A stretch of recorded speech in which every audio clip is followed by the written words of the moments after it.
అందరికీ నమస్కారం. నేను మీ డాక్టర్ జి. రాంబాబు.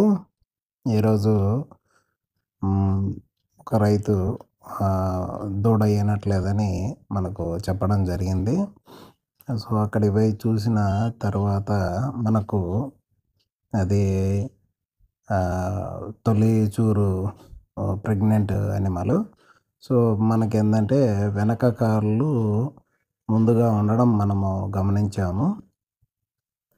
తర్వాత నిదానంగా ఒక్కొక్క కాలు మనము బయటికి తీయడం జరిగింది. సో, చాలా జాగ్రత్తగా తీయాలి. ఎందుకంటే వెనక కాళ్ళతో పుట్టింది కాబట్టి అంత ఈజీగా మనకు బెండింగ్ అయ్యి ఉండదు. సో, లోపల బెండింగ్ అనేది ఫస్ట్ తీసుకున్న తర్వాతనే మనం నిదానంగా లాగాలి. అలా లాగినట్లయితే మాత్రమే బాగా వస్తుంది. సో, ముందుగా మొదటి కాలు లాగడం జరిగింది. మళ్ళా నిదానంగా రెండో కాలు తీయడం జరిగింది.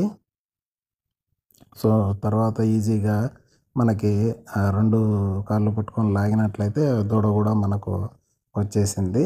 సో, దూడ తీసిన వెంటనే బాగా ఉమ్మనీరైతే బాగా ఫుల్లుగా తాగేసింది. సో, వాళ్ళు రైతులు కూడా ఏందంటే మనకు లేట్‌గా చెప్పడం జరిగింది.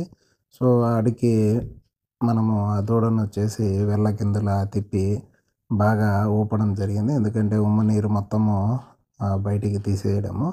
సో, అక్కడికి ఉమ్మనీరంతా పోయింది. ప్లస్ బాగా వీపుకు బాగా రుద్దడం కూడా జరిగింది. అయినా కానీ మనకేందంటే దూడ చనిపోయింది.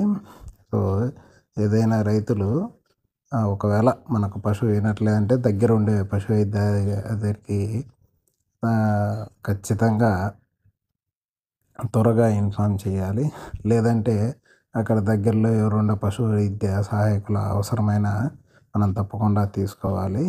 ఈ వెనక కాళ్ళు పుట్టడం అనేది అది లోపల దూడను బట్టి ఆధారపడి ఉంటుంది. అంతేగాని ఇదేమీ మామూలుగా ఏదన్నా వచ్చే అవకాశం కాదు. మామూలుగా అయితే మనకు ముందు కాళ్ళు తల వస్తాయి.